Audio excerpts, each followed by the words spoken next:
Hello, and welcome to our Teen Stress Less Kit demo with the Public Library of Brookline. My name is Robin, and I'm a teen librarian at the Brookline Village Library, and I'm here today to show you all how to make watercolor postcards. Is this your first Public Library of Brookline to Go program? Here's how it works. Each month, the library is offering new take-home program kits, complete with everything you need to follow along and video or written instructions created by one of your local librarians. The best part? Absolutely no due dates. You can keep everything included in your kit. Visit brklib.com to go for a full list of our current kit offerings and follow the link there, or visit brklib.com/eventbrite to reserve yours for free pickup at any library location. Now let's get going. For the watercolor postcard, you're going to need your postcard, which you should have 3 of in each kit, your watercolor pencils, you need some water, and you'll also need a brush, which should also be included in your kit.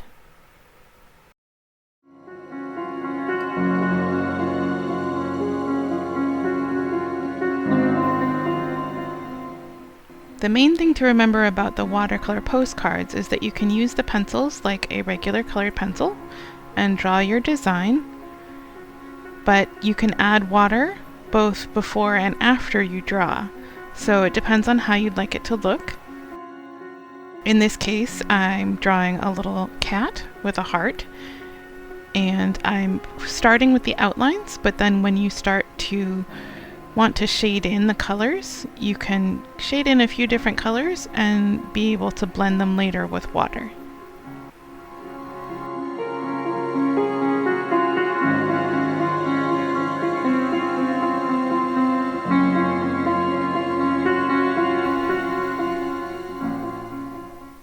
The main thing to remember is that using the different colors, you can blend a lot when you start using the water.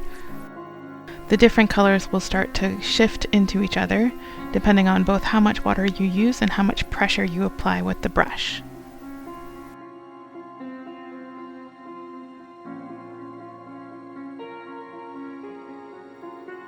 If you want to ink the lines through, you have to be very careful and use just the point of the brush in order to keep the line solid.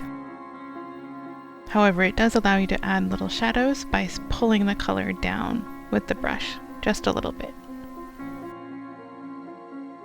One of the fun parts of watercolor is that you don't need to get everything perfect, and it's fun to use the flow of the water to make different designs. So for example, you can pull out the colors to make the tail a little fluffier than it was originally drawn.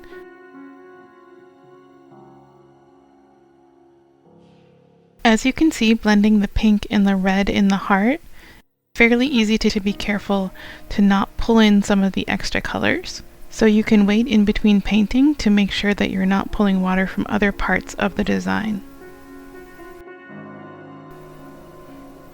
You can also use watercolor pencils by painting the water first and then drawing onto the postcard with the pencil.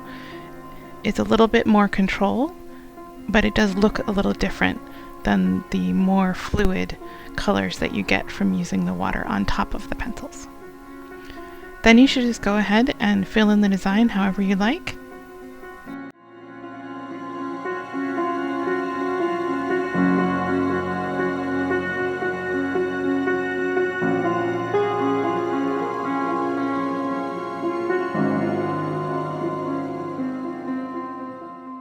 You can go over some of the colors as well with the pencil to add a little more distinction to each part of the design. As you can see, I've done here with the browns and the blacks.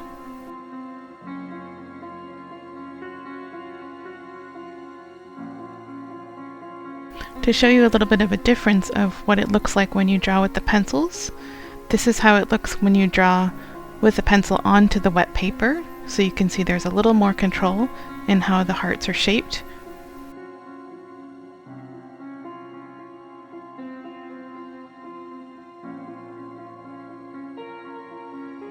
And this is how it looks when you paint onto the paper after you've already drawn with the pencils.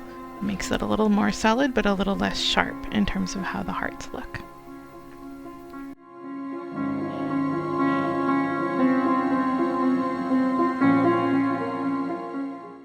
Now you'll have to wait for the postcard to dry, so make sure you give it enough time to dry before you move it. Once it's dry, make sure to add whatever note you want to the back of the card.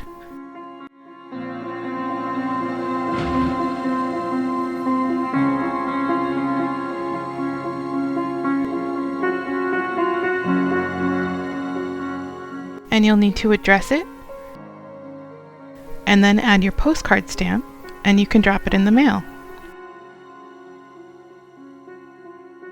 All of our kit programs are generously sponsored by the library trustees and the Friends of the Brookline Public Library.